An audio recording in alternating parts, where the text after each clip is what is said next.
Hello everyone, कशा आहात? मजेत आहात ना? सगळ्यांना श्री स्वामी समर्थ. तर बघा, काही गोष्टी ज्या असतात त्या आपल्याला सगळ्यांनी केलेलं तर जो करतो त्याला त्याचा फायदा मिळत असतो. ज्या प्रकारे पितृपक्षामध्ये आपण आता विभक्त फॅमिली होत चाललेल्या आहे, त्याच्यामुळे प्रत्येकजण कोणी नोकरीच्यासाठी दुसरीकडे गेलेलं असतं. त्याच्यामुळे आपण जिथे असू तिथे आपण आपल्या पद्धतीने सेवा ही केलीच पाहिजे असते. ज्या पद्धतीने पित्र हे घरी घातले जातात गावी, तसं आपणही आपल्या पद्धतीने आपल्याकडे करत असतो. त्याच्यामुळे त्याचं पुण्य हे आपल्याला मिळत असतो, कारण जो व्यक्ती सेवा करतो त्याला त्याचे पुण्य मिळत असते. त्याच्यामुळे कुणीही असं म्हणू नये की आमच्या घरी करताय, आम्ही कशाला करायचं इकडे. त्याच्यामुळे अरे, जो करतो त्याला त्याचं पुण्य मिळत असतं. त्याच्यामुळे आपण आपल्याकडे आपल्याला काय जमतंय त्या पद्धतीने तुम्ही करा, तरी तुम्हाला त्याचं पुण्य मिळतं. तुमच्या हातून सेवा घडत असते. तर त्याच पद्धतीने नवरात्रीमध्येही काही अशा गोष्टी आहेत की काही लोक म्हणतात की आमच्या घरी घट बसवले जातात, तर आम्हाला काहीच करायची गरज नाही आहे. कारण की काही लोक नोकरीनिमित्ताने शहराकडे आलेले असतात, काही लोक शिक्षणासाठी, मुलांच्या शिक्षणासाठी आलेले असतात, कोणी कशासाठी गावापासून दूर झालेलं असतं नोकरीनिमित्ताने. व्यवसायासाठीच खरं तर स्थलांतर होत असतात, शिक्षणामुळे आणि व्यवसायासाठी. तर मग तेव्हा असं ऐकलं जातं की आम्ही हे कशाला करायचं, आमच्या घरी हे केलं जातं, आमचे सासू सासरे करतात, आमचे जावा करतात, तर आम्ही इकडे आम्ही काही करत नाही. पण तसं नाही आहे. देवी ही आपली प्रत्येकाची आहे. देवी माता आपली कुलस्वामिनी, आपली जी आपल्या कुळाची जी देवता आहे ती प्रत्येकाची आहे. जो सेवा करतोय तो त्याच्या पद्धतीने त्याच्यातर्फे ती सेवा करतोय ना. आपण तर इकडे आपल्याकडनं काय होतंय सेवा, आपण त्यामुळे सोडून देतो की चला आपल्याला काही करायची गरज नाही, आपल्या घरचे करतात. पण ते आपल्या घरचं आपलं नाव घेऊन करतायत का? नाही, ते त्यांच्या पद्धतीने ते करतील, त्याचं पुण्य त्यांना लाभतं ना. त्याच्यामुळे आपण कुठेही असो, आपल्या पद्धतीने आपल्याला जे करता आलं ते आपण केलं पाहिजे. जरी घट आपल्या घरी बसवले जातात तर आपण इकडे घट नाही बसवू शकत, कारण देवीचा टाक हा एकाच ठिकाणी असतो. आणि आपल्याकडे म्हटलं जातं की मुलांचे लग्न जेव्हा जमतात तेव्हा आपण नवीन देव बनवतो आणि मग आपल्याकडे देव घट बसवले जातात, असं आपल्याकडे प्रथा आहे. आमच्याकडे तरी तशी आहे खानदेशामध्ये, बाकी ठिकाणी कसं आहे काय माहीत नाही.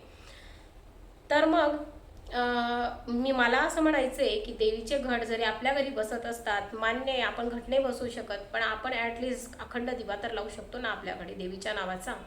ठीक आहे, तुम्ही इतर सेवा त्यांच्यासारख्या घटाच्या करू नाही शकत, घट बसवू नाही शकत, देवीचा टाक आपल्याकडे नसतात, तर फक्त ॲटलिस्ट तुम्ही एक मंगल कलश स्थापन करून एक अखंड दिवा तर लावू शकता ना. आपल्याला घटस्थापना करायची नाही आहे तर अखंड दिवा लावायचा आहे. अखंड दिवा लावण्यासाठी काहीही जास्त मेहनत लागत नाही. फक्त तुम्ही परंपरेनुसार घराची स्वच्छता करा. किचन, घर साफसफाई, आपल्याकडे कसं नवरात्रीमध्ये सगळी स्वच्छता केली जाते. किचन, बेडरूम, हॉल, एक एक वस्तू आपण स्वच्छ करत असतो. बेडशीट्स, पडदे, ऑल सगळी साफसफाई करतो आपण. गोमूत्र शिंपडत असतो घरामध्ये नवरात्रीच्या आधी, आणि मग घटस्थापना आपल्या घरामध्ये होत असते. देवांचे टाक हे स्थापन होत असतात. तर त्याच पद्धतीने आपल्याला आपण जिथेही असू तिथे काय करायचं आहे, फक्त आपल्या घरामध्ये आपल्याला नीटनेटके स्वच्छता करायची आहे. आणि असंही स्वच्छता करणं हे चांगलंच आहे. जिथे स्वच्छता असते तिथे देवीचा वास असतो, लक्ष्मीचा वास असतो. तिला स्वच्छता खूप आवडते, म्हणून तिचा वास आपल्या घरात 9-10 दिवस असणार आहे, ती आपल्या घरात 9-10 दिवस असणार आहे, म्हणून आपल्याला स्वच्छता करायची असते. कारण कुलस्वामीने आपल्या घरात 10 दिवसासाठी येत असते, तिला काय आपण अस्वच्छ घरामध्ये ठेवणार आहोत का? नाही. त्याच्यामुळे हा एक योग असतो, चांगले दिवस असतात, कडक ऊन असतं, सगळं सुकवणं वगैरे सगळ्या गोष्टी या दिवसामध्ये चांगल्या असतात. पित्रांमध्ये चांगलं ऊन पडतं, म्हणून खरं तर या प्रथा लावलेल्या आहेत की आपण तेव्हा सगळी साफसफाई करून सगळ्या वस्तू एकदा सुकवून वगैरे त्या आपण मग परत पॅक करत असतो घरामध्ये. कारण की मग आता नाही सुकवलं तर त्याला कीड, त्याला बुरशी अशा गोष्टी येतात, घरात वास येतो. ह्या गोष्टी ह्या सगळ्या अशा सायंटिफिकली एकमेकाशी रिलेटेड आहेत. तर म्हणून आपण साफसफाई ही नवरात्रीमध्ये करत असतो.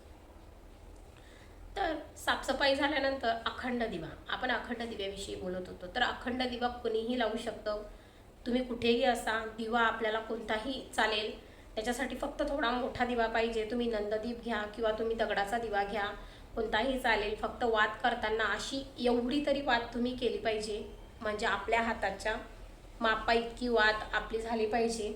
म्हणतात की थोडीशी 1.25 हात वात ती हवी, पण थोडी जाड हवी, कारण की बारीक वात ही पटपट जळते आणि आपल्याला परत परत तिचं काजळी काढून तिला पुढे करावं लागतं. म्हणून करताना थोडीशी जाडसर वात करा, आणि पण 1.25 हात वात ती असायला हवी. आणि सिंपल आहे अखंड दिवा लावायची प्रोसिजर, तर खूप सिंपल आहे. आपल्याला दगडी दिवा असेल, नंदादीप असेल, थोड्याशा वाटीभर आपण पहिले त्याच्यामध्ये तेल टाका. जास्त तेल टाकू नका, कारण की जास्तीचं तेल टाकलं मग ते जास्त गळतो तो तेलाचा. वाती वाटून त्याचं तेल पूर्ण खाली हे गळत असतं. म्हणून लागत लागत तेल टाका रोजच्या रोज, तुम्हाला जसं जमेल तसं. वात ही मस्त मिडियम साईजमध्ये करा, जास्त जाडही नको आणि जास्त बारीकही नको. आणि मस्त पेन्सिलीला गुंडाळायची तिला, आणि पुढे दिव्याजवळ वात काढून ती पेन्सिल मस्त ठेवून द्यायची दिव्यावरती. आणि आपल्या देव्हाऱ्याच्या ईशान्य कोपऱ्यामध्ये म्हणजे असं देवाकडे, देवाच्या बरोबर उजव्या साईडला तो दिवा येईल असा तो दिवा आपण अखंड दिवा हा लावत असतो. तर त्याची खूप सोपी पद्धत आहे. आपल्याकडे जर एक फोटो असेल देवी आईचा, तर आपल्याला एका पाटावरती म्हणा, चौरंगावरती तो फोटो ठेवायचा आहे. त्याचबरोबर एक कलश, आपल्याला मंगल कलश स्थापन करायचा आहे. मंगल कलश म्हणजे सगळ्यांनाच माहिती आहे, तांब्या भरून पाणी, त्याच्यामध्ये हळदी, कुंकू, सुपारी, 1 रुपया, आणि मग त्याच्यात 5-7 विड्याची पानं किंवा आंब्याची पानं, आणि मग त्याच्यावर एक नारळ. असं आपल्याला गहू खाली ठेवायचे, त्या तांब्याखाली, किंवा तांदूळ ठेवायचे, आणि त्याच्यावर तो कलश स्थापन करायचा. त्याला मंगल कलश म्हणतात. आणि त्या कलशावर आपल्याला स्वस्तिक काढायचं असतं. आणि मग तो दिवा आपल्याला इथे लावायचा असतो. दिव्याखाली एक ताट ठेवून द्यावं, तर कारण तेल मोस्ट ऑफ दिव्यांमध्ये काही वेळा गळतं, तर त्याच्यामुळे 9 दिवस तो दिवा असतो, म्हणून त्याची घाण होत असते तिथे. मग ते कापडाला लावू शकतं, त्याच्यामुळे आधीच त्याच्याखाली तुम्ही एक ताट ठेवून द्या.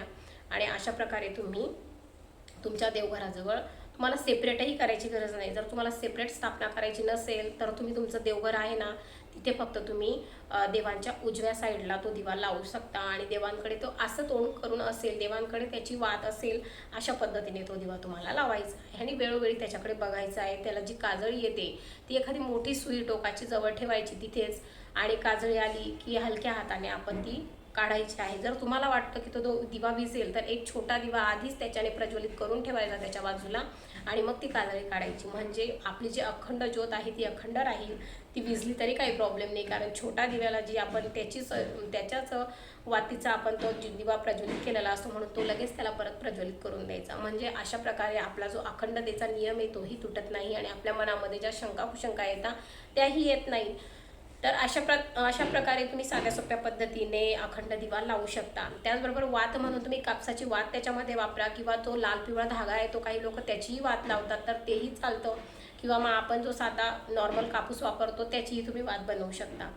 तर अशा पद्धतीने आपल्याकडे सुद्धा देवीची सेवा होऊ शकते. असं काही नाही आहे की आपल्या घरी आहे म्हणून आपण करू नाही शकत, आपल्याला काही करायची गरज नाही, असं नाही आहे. देवी प्रत्येकाची आहे, ज्याची त्याची सेवा ज्याला त्याला कामात पडते. म्हणून प्रत्येकाने घट तुमच्या घरी बसू देत असेल तर चांगलीच गोष्ट आहे तुमच्याकडे, मग तुम्ही घटस्थापनेची पूर्ण सेवा करू शकता. तुम्हाला ते सगळं माहितीच असेल. पण नसेल, ज्याच्याकडे नसेल घट, त्याने नक्कीच अखंड दिवाची सेवा नक्की करा. अखंड देवा तुमच्या घरामध्ये नक्की लावा या नवरात्रीला, कारण खूप महत्त्वाचं आहे. आपल्यावरती देवीची अखंड सेवा ही मिळत असते, आणि आपणही या जी सेवा आहे त्याच्यामध्ये सहभागी होत असतो. आपणही 9 दिवस देवीसाठी व्रतस्थ असतो.